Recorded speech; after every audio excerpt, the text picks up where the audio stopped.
Hey guys, hope you're all doing well. Today I'll be showing you yet another Memorymoog restoration. This is one I'm about to start on. I'm not going to do quite the hardcore videos like I've done in the past, but I do want to bring you guys along. I'm just going to show you the process once again a little bit deeper. But this one here actually functions pretty well. I've already kind of gone through the diagnostics of it off camera, and it works pretty well. Everything seems to function. This is an earlier unit. It's 1665 is the serial number. As you can see here, 1665, and this actually belongs to Hollan. So Hollan, this video is also going to be for you as I go through your unit here. But like I said, it's an early unit, so it's got, of course, some things that are early. I've already opened it up, of course, like I mentioned. I've done diagnostics and everything. There's a lot of updates that's going to go into this one. Power supply needs to be updated with brackets and stuff. It needs to be rebuilt, have some stuff added. This being an earlier unit, though, there is some changes to the board. You can see this little expansion board back here that was added as part of it being an early production. This little card, this little card back here would later be integrated into this actual circuit board. So that was the way they kind of got around it temporarily. But very dusty, as you can see. You can see kind of where I wiped my hand in there just to get an idea of the depth of the dust. So it's definitely in time. It's definitely time for a good cleaning, as you can see. But it doesn't stink. It doesn't have nicotine in it, which is fantastic, because that stuff is hard to clean out of these things. We're running the 1.6 operating system. So as you guys have heard me talk about on the hardcore edition of the Memorymoog video, is that 1.6 was the early run, and it has a more narrow window of voice capture for frequency count. So your window is much more narrow for auto-tune. So your voices have to be extremely tight in order to get this computer to pick up the frequency count. We'll be updating this one to a 2.5 operating system by erasing these EPROMs and actually reburning the 2.5 operating system into these chips. And that will actually make us have a wider window for auto-tune capture, which it really helps these things out. Of course, with the chip update, there are some changes to the circuitry. I have to change out some timing capacitors. I have to do some work to the common analog board, reroute some tracings, reroute some functions. There's actually some functions that were analog originally. They become a digitally controlled signal as part of this update. So I'll be doing that, cleaning everything up really good, new trim pots, deep cleaning, of course. So that's where we're going to kind of start with this one, since it actually does function. The only thing I see that's really a major problem with this one is that the actual buttons don't work. But I've already done some circuitry testing, and it's not in the circuitry, it's actually just bad or dirty contacts in the actual buttons. So I'll be cleaning all the button contacts as part of the restoration, and you know, just give this thing a good deep service, do a lot of upgrades to it, do some things I do here at my shop to really improve these things, make them really tight as far as reliability and tuning, and you know, nothing really hurt the sound because it's still VCO based synthesizer, but it's just going to really improve the way the computer communicates with the voices and that kind of stuff. So that's what's going to happen. But anyways, I'll bring you guys along on the adventure of the teardown here, and we'll get started here shortly. So before we start the teardown here, I will at least show you that this thing does function. I've just powered it up here, and it don't sound good. It does work. And all voices work, everything. I've already gone through the oscillators, they're all working, the filters are working. Everything, of course, you know, needs good deep calibration and servicing. But I will show you too how you can identify if you got software 1.6 in your unit. If you hit keyboard mode, see if I can get this button to work. There it goes. So you can see this one just says Poly 1, Poly 2, Poly 3, etc. Where in the version 2.5 operating system it would say cyclic, memory cyclic, that would be reset, memory reset, or I'm sorry, memory reset would be down here. On 4, I hit A on accident. But anyways, you'd have all these different functions here for your different voice arrangements. In this case, all it tells you is Poly 3, you know, Poly 1 etc. So you don't really know exactly what it's doing with the 1.6. That was something that was changed. That's a good way you can identify if you've got the 1.6 operating system. If we hit auto tune here, you can see here that we'll see how many voices actually tune up. It's probably going to be a very small number because, like I say, this computer can't capture a whole lot right there, and it's still cold because I just turned it on. So it's 4 tuned. And with the software, typically as it warms up, you'll get more voice counts. That's one of the other big drawbacks to 1.6. It really kind of hurts these units as far as the tuning accuracy, as I'd mentioned. But anyways, just want to show you that that is actually functioning. The fan is very off balance, as you can hear. All that dust is in there. They got a lot of vibration going on. But it is running. So that's a plus. But let's turn it off here and we'll begin. So just to show you, I've just updated the chips to 2.5 operating system, as you can see right there by the stickers. So I actually burnt these things and got them correctly updated. Now, I hadn't done any of the updates needed this unit, and this is what I run into a lot of times with these units when somebody's just trying to make a quick sale. Now, just throw these 2.5 operating system chips in there, and they won't do any of the upgrades. And yes, it will work, but you're going to have some problems. And but I'm going to show you this. We're going to power it up here. It's cold because I literally just put those in there. We'll turn on, make sure it does boot. It does. Of course, we lost all of our presets. But as you saw, it only tuned 4 voices earlier. Now, I hadn't touched any calibrations. Watch this. We're going to hit auto tune, and we'll see if it says 6 tuned. I bet you it will.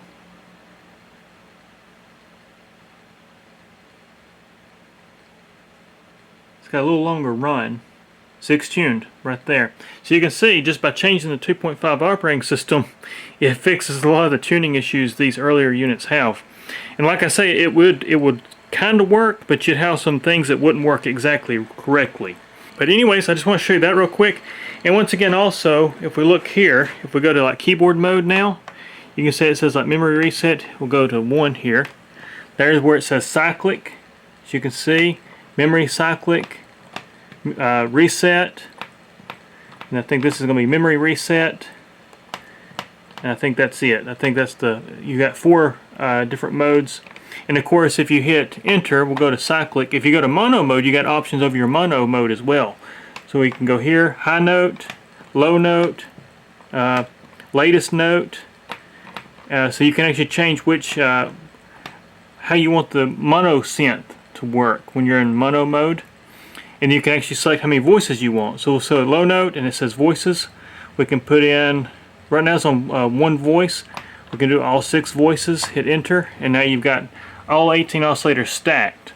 So that's kind of a nice function there. I just want to show you that real quick before we start the restoration, that you can actually just replace the operating system, but you're going to have problems. So you can't just do this. It doesn't quite work. You hadn't heard it. But it does actually auto-tune better. So just something I want to show you there real quick. But let's start tearing this thing down.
Alright, we now have a clean chassis to work with. I got everything cleaned up all the way under the boards as you saw.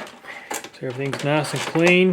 Clean the fan up, service the motor, put some fresh oil in it, wash the fan blade, cleaned all that up, and so that's good. Remove the power supply. You saw me remove the thermal compound there. We'll be putting new thermal compound on once we go back with the power supply. But so now I can start with the servicing of the demucks. I got to do some upgrades as part of the 2.5 operating system. I got to change some sample and hold memory caps or timing caps for some of our addresses here that go out to some parts of the analog circuitry. Got to do that, and then we've also got to clean all the other boards. So I've got all the boards over here.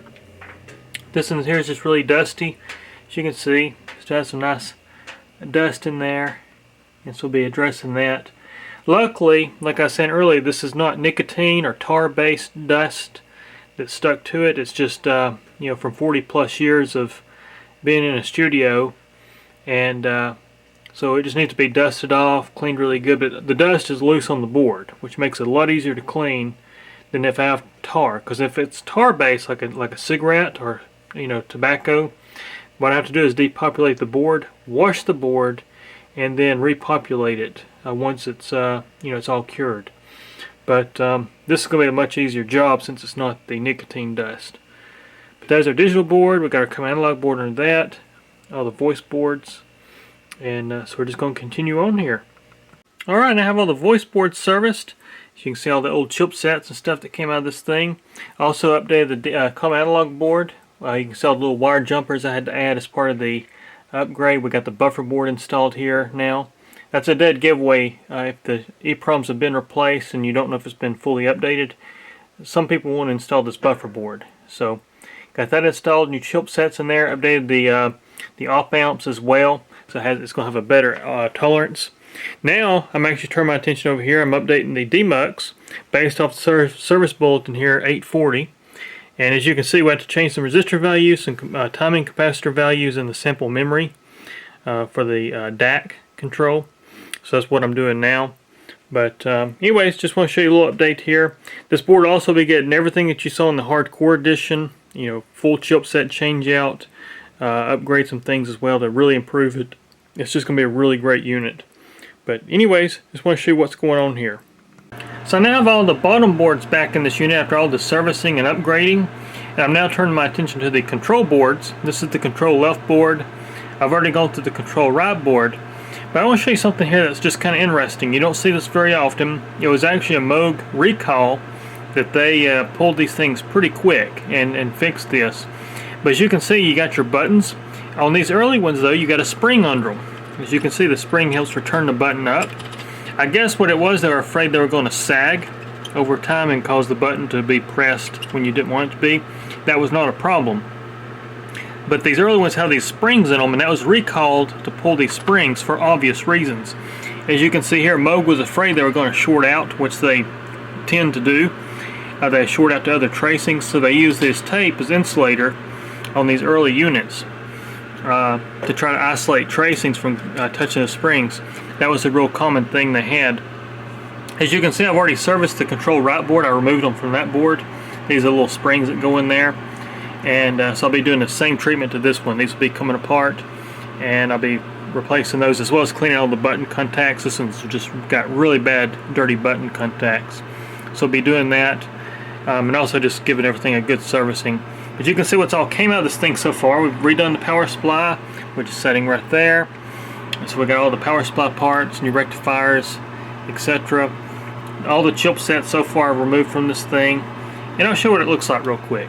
So here's the lower half put back together. I got everything put back in here. And like I say, did the upgrades for the auto tune, demucks upgrades, common analog board upgrades, voice upgrades, chipset changes, that kind of stuff. So we got everything kind of put back together, and as you can see, it's really clean now. It's not all dusty or nasty. Cleaned all the circuit boards up really good as well, and of course you can see I got that control left board out currently. But anyways, just want to show you that real quick. I now have the interface boards put back in this unit after the servicing, or the control boards as they're actually called. And as you saw, we removed all the springs. I cleaned all the contact button points, so all the buttons now work smooth. You don't have to sit there and try to push on them really hard. and got all that addressed. We now have this thing running, as you can hear, and I've started the just a rough calibration on certain parts of it, the power supply, and just making sure that things are actually working. We're about to actually start the full calibration, which is where we go from the power supply, DMUX, common analog board, control glide board down here, then the voices. So we'll actually be doing the full calibration on this thing. But as you can hear, I've got one oscillator turned up on all the voices. We can cycle it. Of course, it's way out of tune because we have all new trim pots, so they're not referenced at all on the voices. But it doesn't sound very happy, but it is happy. We just got to do the calibration. But anyways, you just kind of see how clean this thing's looking now. Walk around the front. I've cleaned the interface panel. I had the control panels dropped, so we cleaned all this up really good. As you can see, I'm in tune cal right now. I've actually got preset 1 modified. I actually loaded the tape data, but I got this one modified so we can actually start doing the calibrations. But as you can see, the button's now pushed nice and smooth. It doesn't take any pressure at all to do that. Once again, got rid of all those springs behind these button caps, so we don't have to worry about shorts or any problems related to those springs. And doing really good. But anyways, I'm going to start the calibration, and I'll bring you guys back when it's in tune. I now have this thing all calibrated, and just going to show you real quick how this thing sounds with all the oscillators calibrated. We didn't have any issues as far as calibration goes. Everything went real smooth in this one, and so did all the updates.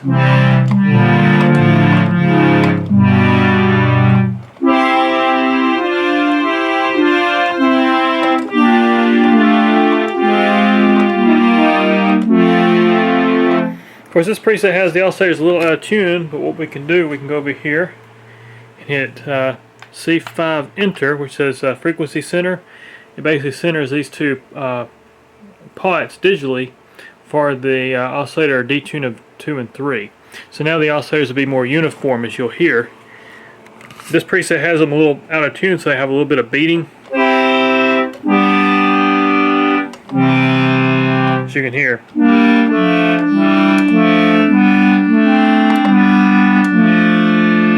We can hit mono mode.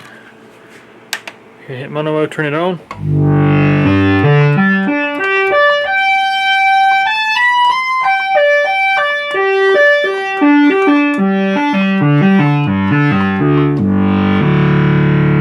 So as you can hear, it's sounding fantastic.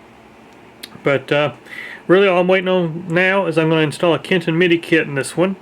And going to take care of that. I've still got to clean the keyboard, so we're going to wash the keyboard up, and then I can close this thing up, put some good burn-in time on it. I've had it running pretty much all day during the calibration. The calibration takes about 5 hours, so it's been on for at least 5 hours, a little bit more, and so it's doing really good. But anyways, I'm going to clean the keyboard up, and then once I get the MIDI kit installed and everything, I'll bring you guys back. Alright, it's a few weeks later here on this Memorymoog, and I've now got the Kenton kit installed. As you can see, I've got the board nicely mounted over here. Got all the ribbons ran. I kind of like to tuck them in, run them really nice and neat over here. So I got all that done, and I got the keyboard all cleaned up. It's all, took it apart, washed the keys, cleaned the key contacts, etc. here. And so now we're actually ready, just about to close it up. I got to finish detailing the chassis before I do. I'm going to clean up around where the keyboard goes in and condition the wood and everything. But I'm at the point now where I've officially put my signature in it. So it now has my signature inside of this unit. I do this to every unit I restore. And just, kind of put my mark on it. But anyways, I'm going to finish detailing the chassis, get this thing closed up, and I'll bring you guys back for a final look at it here with a direct audio demo. I now have this thing all back together. It's had 14 hours of burn-in.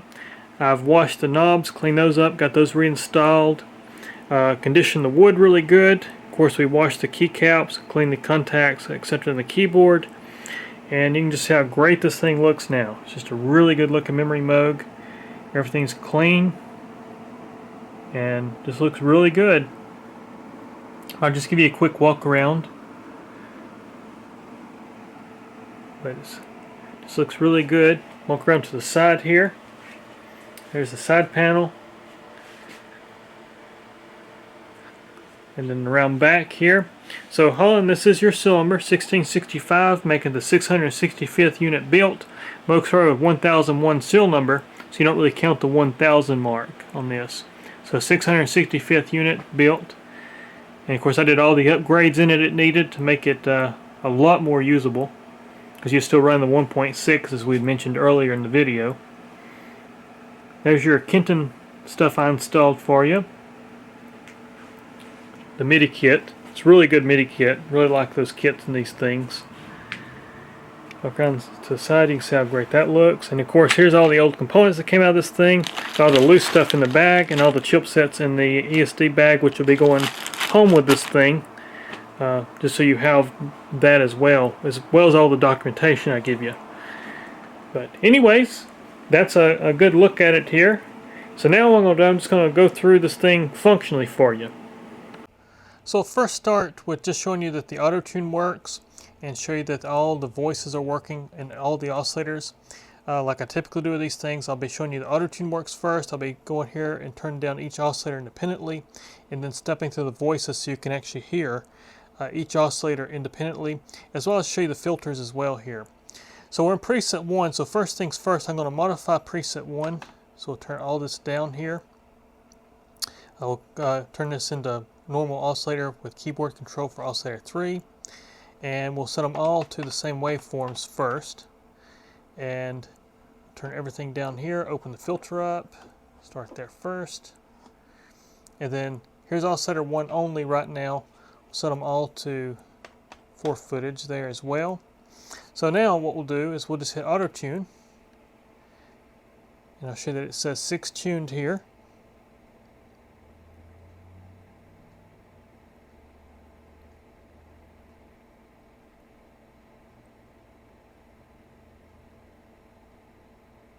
Alright, there's our 6 tuned. Then what I'm also going to do, I'm going to hit C5 enter, which centers up these frequency controls here in the computer. And then I'm also going to hit C4 enter so we can see our voice count. So right now we've got oscillator 3 and 2 turned down, we've got oscillator 1 turned all the way up, and we should be able to hear just oscillator 1, and we should see a voice count as well. Now, let me actually also make our envelopes faster. So here we go. I'll get it over here to 6. Now we'll count down. Here we go. So 1.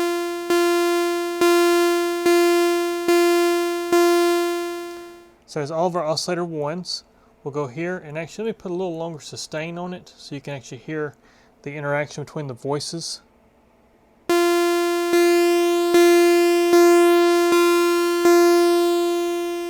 So there's our 6 oscillators of oscillator 1 of all 6 voices.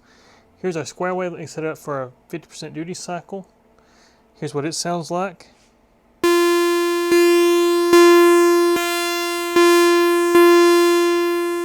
So there's oscillator 1 there. Here's our triangular wave. I'm going to go up in frequency for this one. It's a little quieter.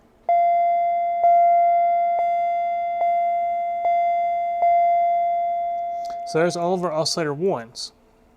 We'll turn oscillator 1 down, turn up oscillator 2. Same thing here.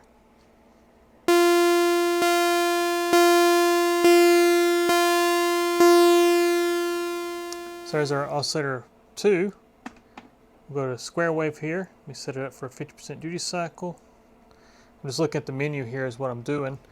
All right, and here's our square wave for oscillator 2.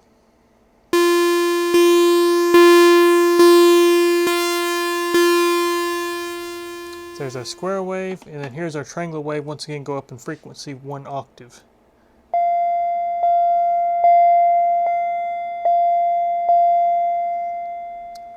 There's our oscillator 2. Bring that down, and here's our oscillator 3. Same thing here.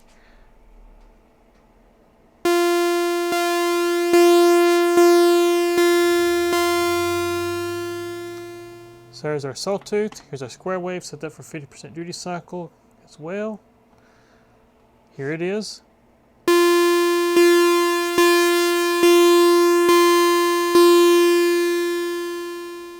There it is, and then triangular wave once again, go up an octave.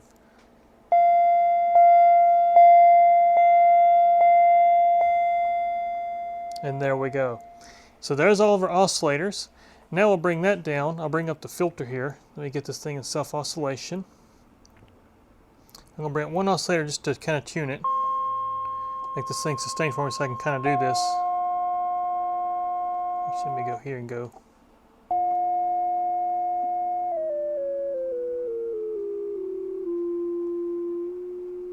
So, because you don't have a 440 Hertz, you're always putting audio into the filter to tune it. So you always have a little frequency shift when you turn down anything that's going into the filter. On like a Memorymoog, the 440 Hertz is actually bypassing the filter.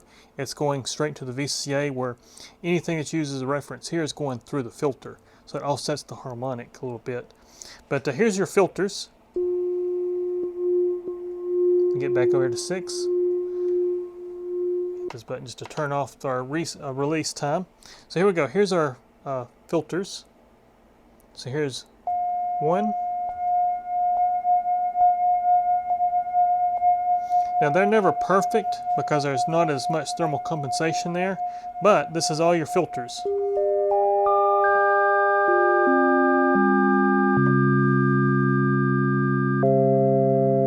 Once again, oscillators are turned down.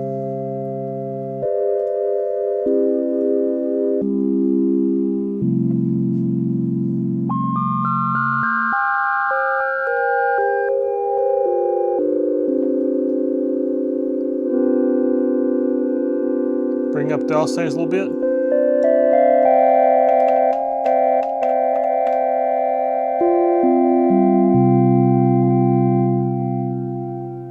Here's our oscillators mixed.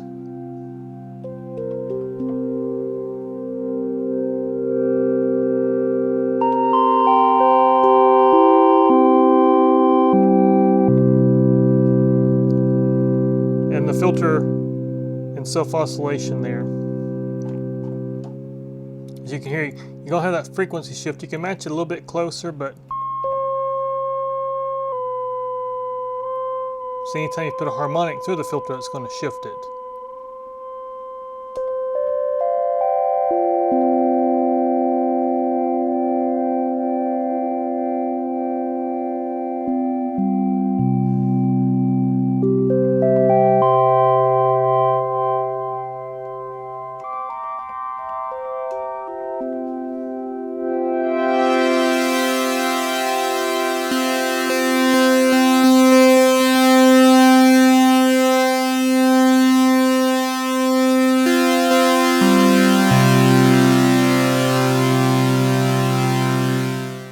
And of course, that's all the oscillators combined there, once again. But you can hear your filters, your oscillators are working the way they're supposed to work in all the voices. Just want to demo that real quick before we put the camera on the tripod. And now I'll just kind of go through some of the presets with you. Alright, so with the camera on the tripod here, I'm just going to start by giving you a good kind of demo of some of the presets, and I'll go through some of the functions here and just kind of show you how this thing sounds. So here's preset 1.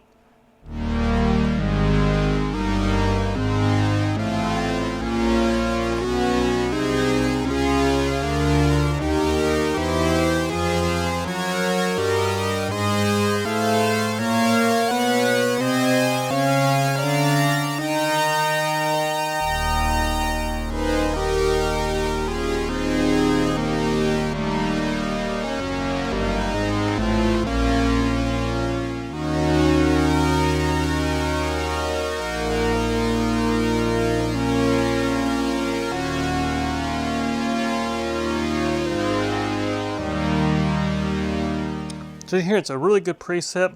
Now we got in the lower octave, we actually have a transpose button here for our keyboard. Not transpose as in changing the note reference, but transpose as in shifting the octave up. So here's down, we can go up an octave.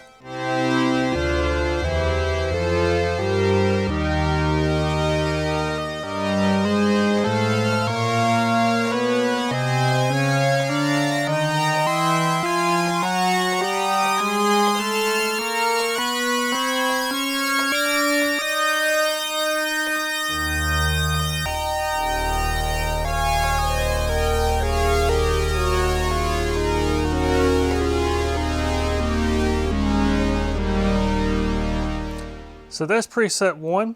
Here's preset 2, which is probably the most powerful preset in the thing. It's a brass preset. Just a very powerful preset. I'll up the octave here in our transpose button.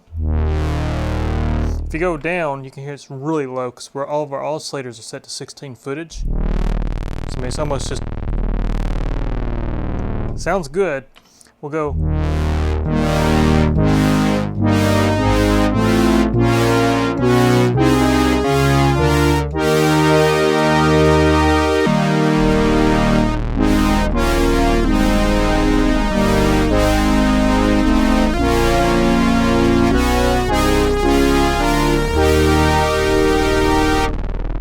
Really low in that lower footage.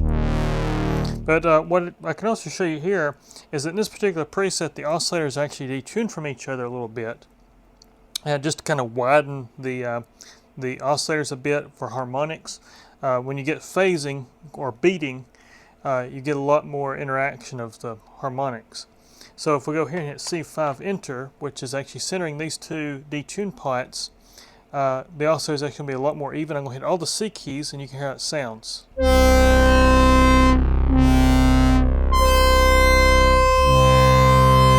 How accurate those oscillators are against each other. This is all 3 oscillators. We can hit mono mode, which is going to stack all 18 oscillators together in all the voices.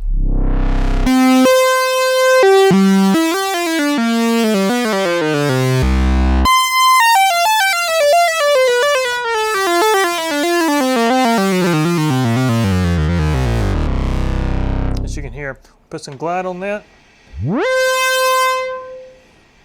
So they're working on the tracks outside today. I'm right by the train tracks for those that haven't caught that yet.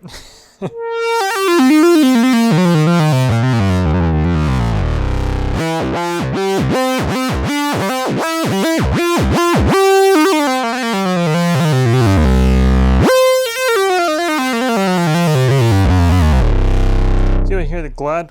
We can change our footages of each oscillator, so we'll put oscillator 3 in 4 footage. We'll put oscillator 2 in 8 footage, and we'll leave 1 in 16.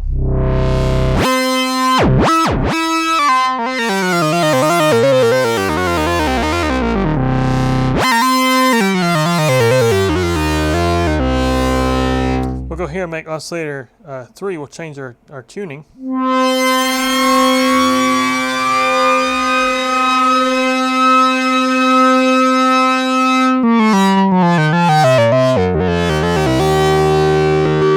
Change your waveform.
We're still in mono mode. Let's go to poly mode.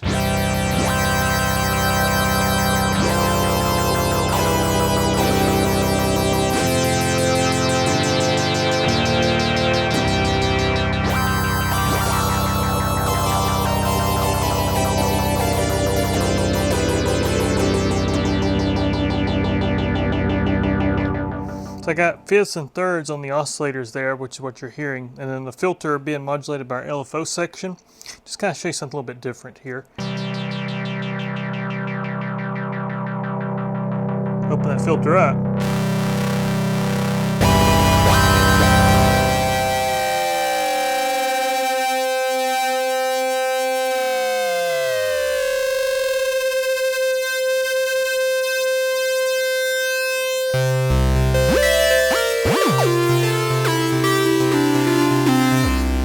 We have polyphonic glide on. Now I will show you another trick. We're going to turn polyphonic glide to 10. We're going to get the voices separated out. This is kind of a cool glide feature I'll show you real quick. Now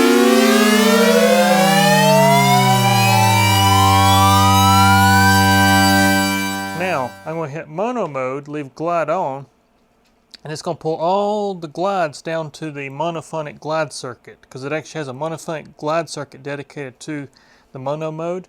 But what it does, it centers all the other polyphonic glide circuits. So here we go.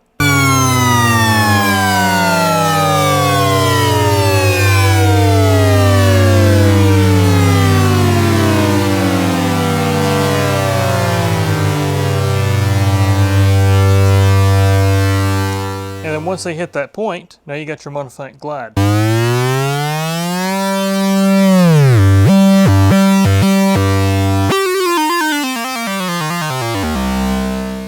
So it's kind of a cool little thing I like to do with these things. I'll show you something a little bit different just outside just the presets here. Here's preset 3. So you got the modulation turned up here, as you can hear.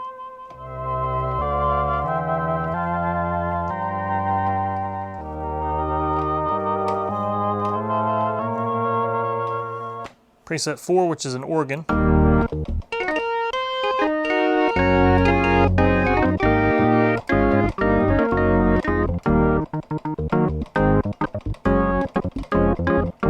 It's not a bad sounding organ.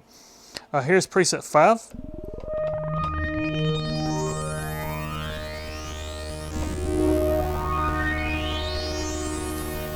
What this preset here is doing in particular is it's actually using oscillator 3 as an LFO source, and it's still tracking the keyboard. So you get your different frequencies of oscillator 3 per voice, depending on what voice is assigned to that key at that moment. So for example, that one is a higher note. That's a lower note.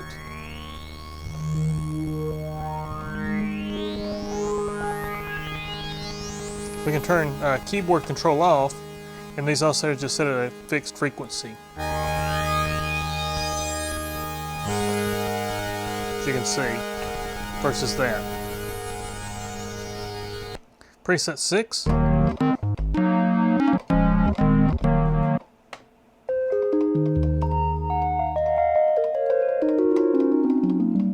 Classic bell tones kind of there. It's preset 8. Oscillator sync.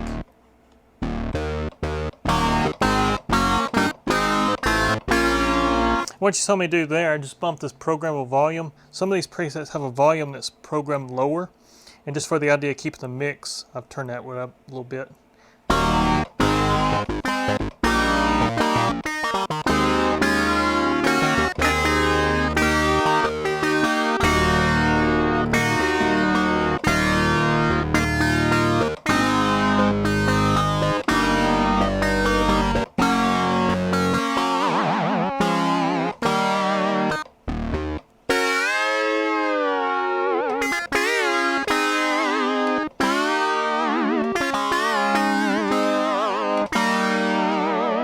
Anyway, you can hear that works. That's actually synchronizing oscillator 2 to 1.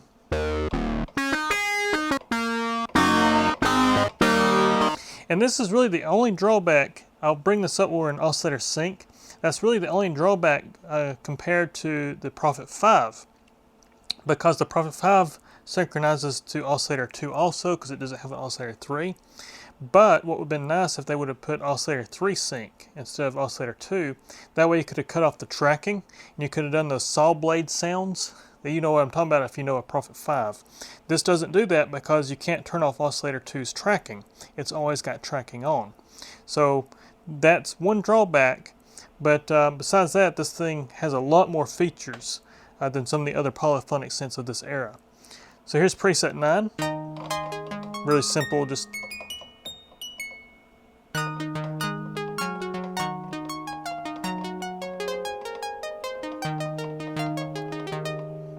got preset 10.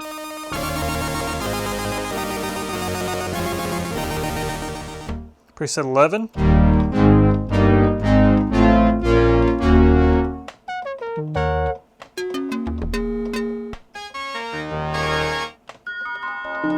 This is one of my favorites here. It's just a bell tone.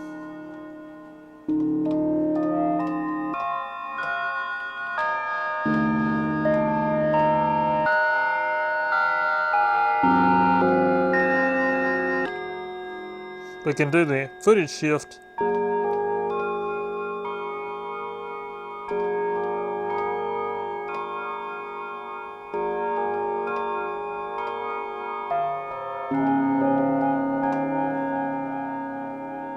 $16.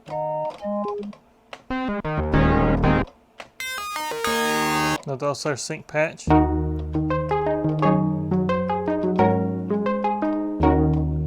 Preset 20.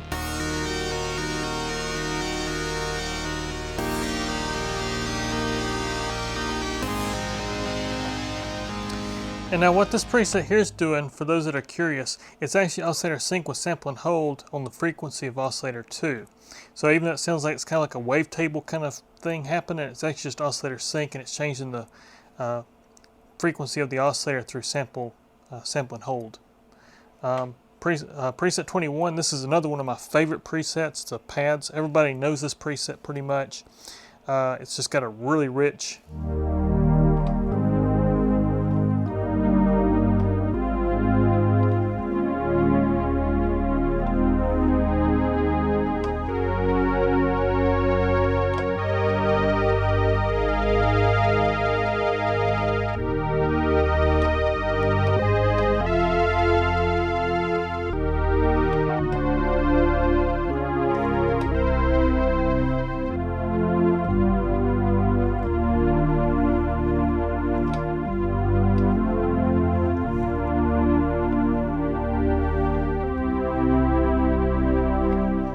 really good sound preset there.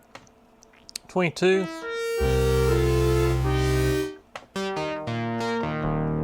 I won't go through all these, but weird one.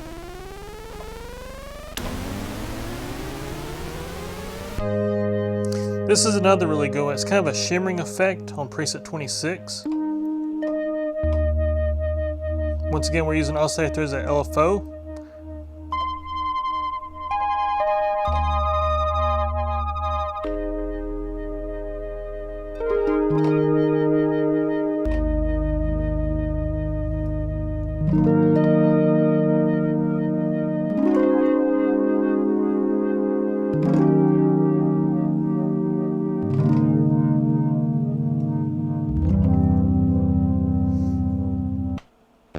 Preset 27, and a lot of these presets, they're more to be desired from them. You know, once again, we're talking about 80s here, so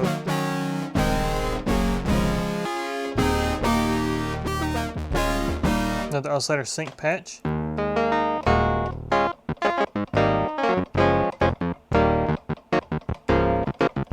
Kind of a harpsichord or a clavichord kind of sound there.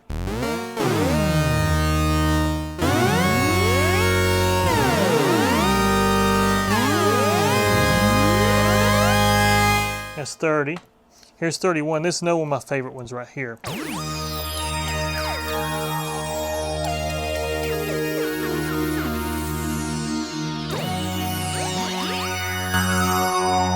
Bring up program volume again.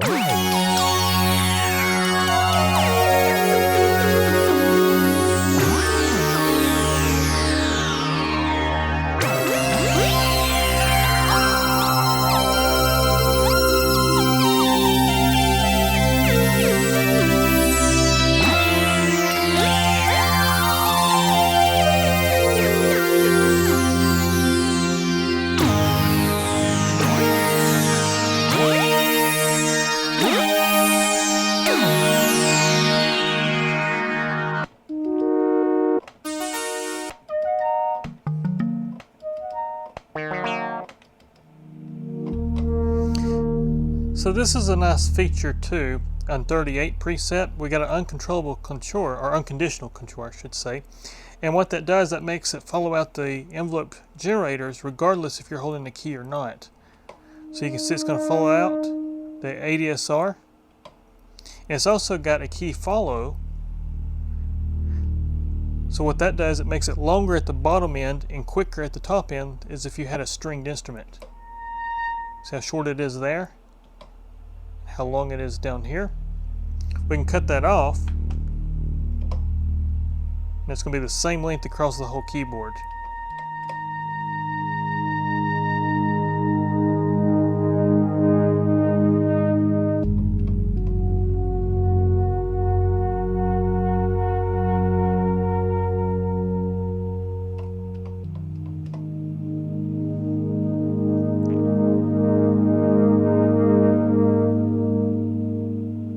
And we can set our attacks differently, so if we adjust all this, we'll make a fairly fast attack on both the envelopes. You can see even when I off a key, it's going to flow out that attack. As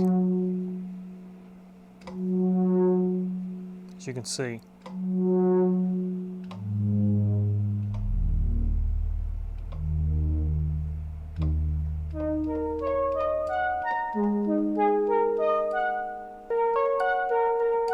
So if we cut off unconditional control, so I have to hold in the key. If I let off the key, you can hear it doesn't flow out the attack all the way versus that.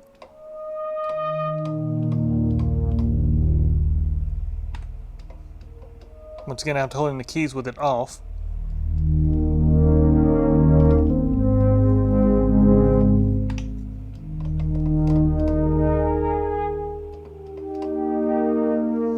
Once again, put key follow on there again. Long down here, short up here. It gets longer as you go down the keyboard.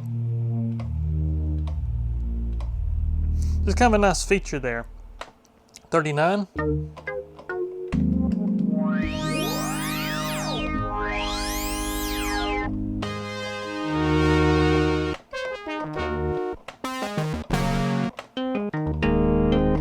Another organ.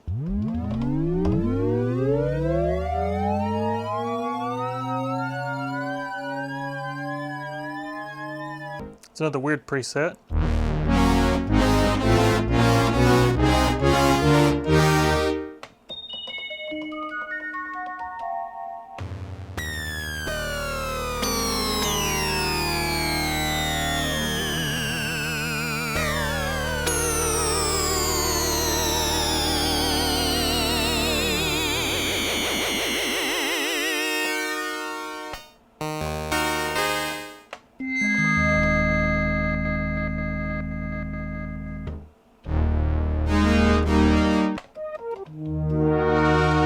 Let's run through some of the presets here.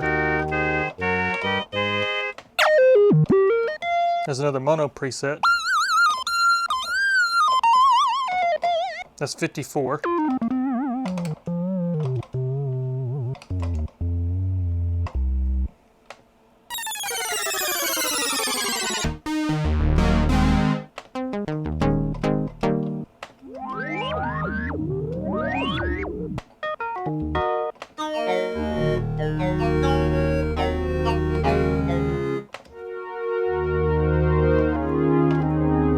Now this is a preset I do like to modify. This one, as I'll put in keyboard mode, I'll go to reset mode. In our keyboard mode, that actually makes a voice follow the key. Kind of like a mono synth. Open that filter up a little bit.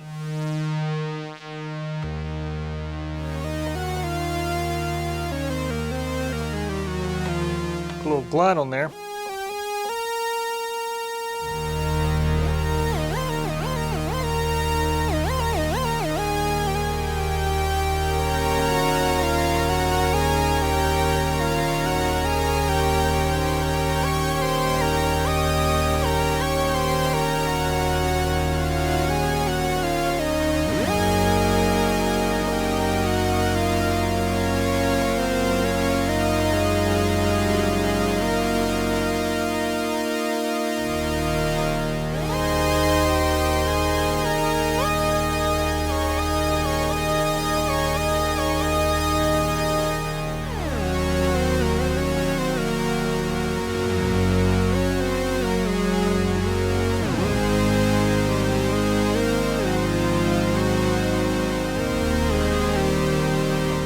You can kind of get the idea, but you can modify any of these presets, which is really nice.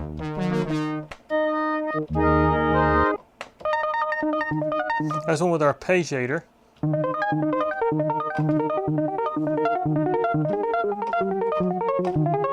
Of course, you can change your arpeggiator mode. Right now it's up. We've got down unlatched. That's up unlatched, I should say. Down unlatched, up down unlatched, up latched, which means it's actually going to hold when you off a key. Down latched, up down latched. Auto trigger, which is going to just trigger the notes. Last note unlatched, and then last note latched. That's probably my favorite because you can do stuff like this. And it's latched. You hit hold.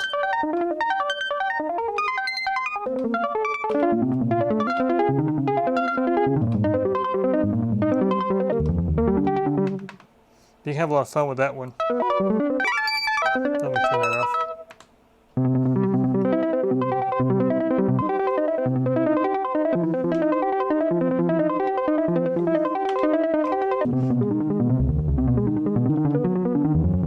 So it's pretty neat. Now hold, I'm going to bring up hold right quick because that's something that confuses a lot of people. When you think of rolling equipment, hold is actually just where you actually latch the envelopes for a constant sustain. That's not the case in the Memorymoog. This is actually like a power chord button. So if we play a chord,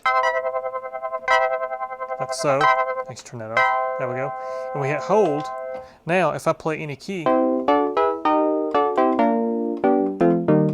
that's what hold does for you.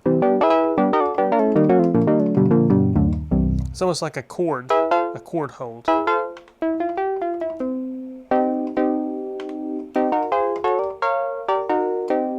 But that's what the hold function does on the Memorymoog. 65.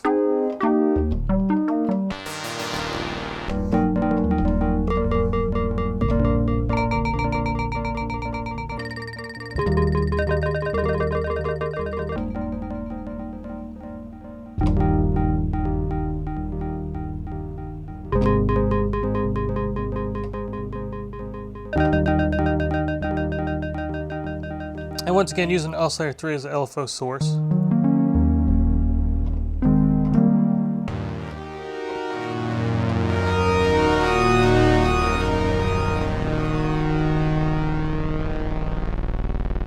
That's another one of those that's using the unconditional contour, but it actually has an extra feature. It has a return to 0, so if I reset a key, you hear it's always resetting back to 0.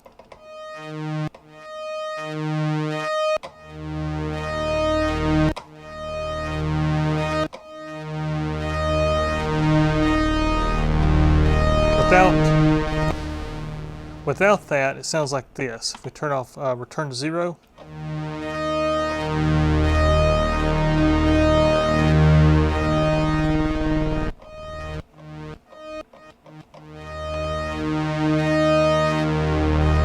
that's a really nice feature, especially for some other things that you want to do, in particular the envelopes, make them respond a certain way. Here's preset 71.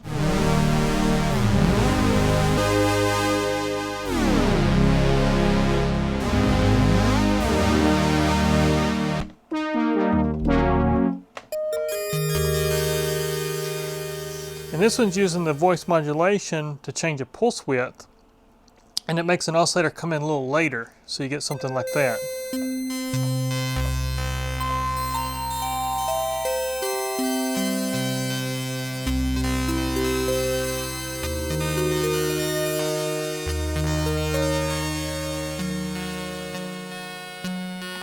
Change this.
Changing our attack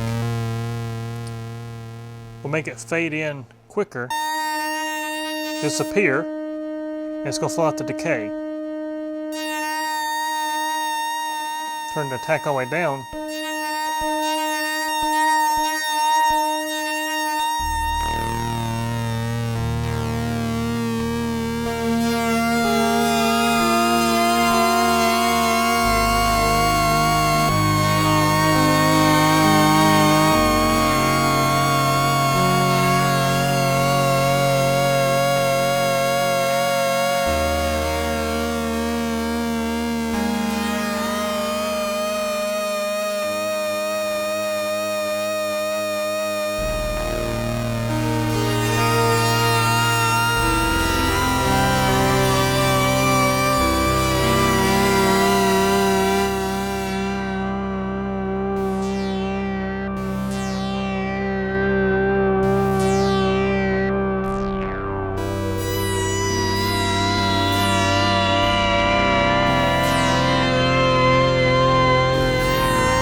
As you hear, it sounds really good when you start modifying these presets. You can build so much on the interface of this thing. It has so many options. Another arpeggiator.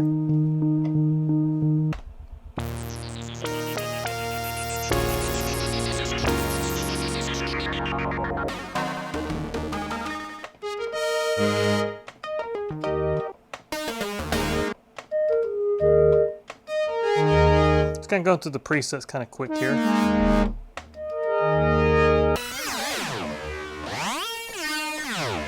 So 84, it's a weird one.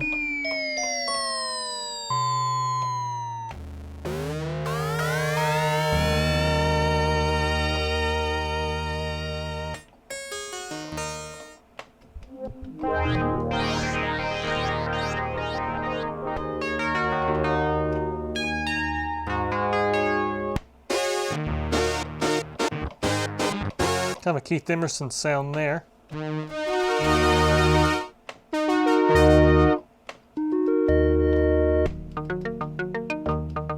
So a sequencer. Here's 95.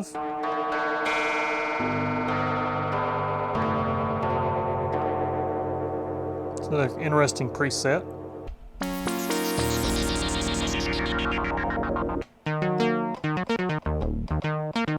This is what I like to hit mono mode on. This is 97.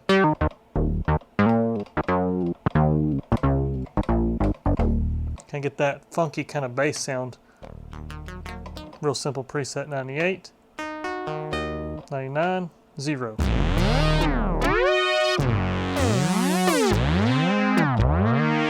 Then we're back into 1. So there's 100 presets in this thing. So one other thing I want to show you too right quick is just how all the polyphonic glides are working. You've kind of heard them throughout this preset thing, but I'm going to show you real quick how well they work. So turn off our voice modulation. We're going to set preset 1 up, very simple.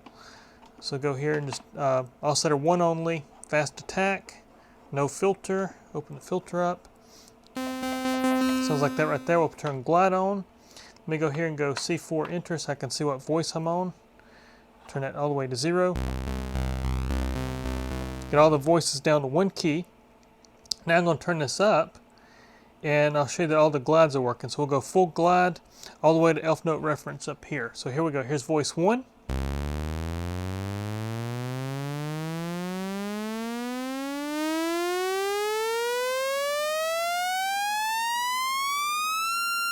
So it's voice 1, here's voice 2.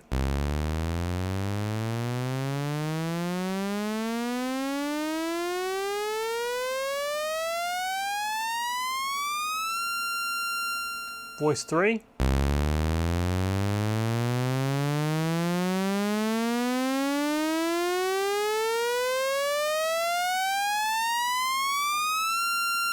Voice 4.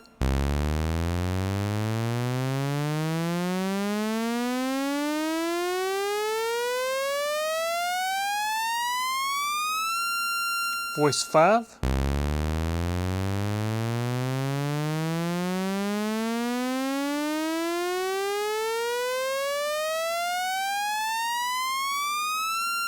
And voice 6.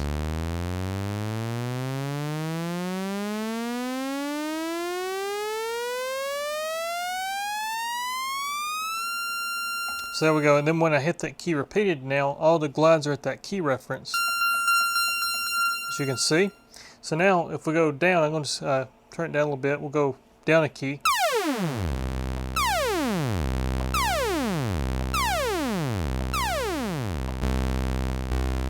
I accidentally hit that key twice, so had one voice, we'll go here. So here's voice 6. Alright, so here's voice 1.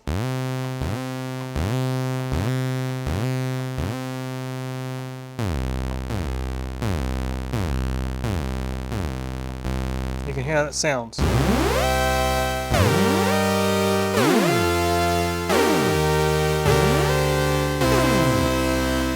So you can hear, there's your glide circuits. They all work like they're supposed to.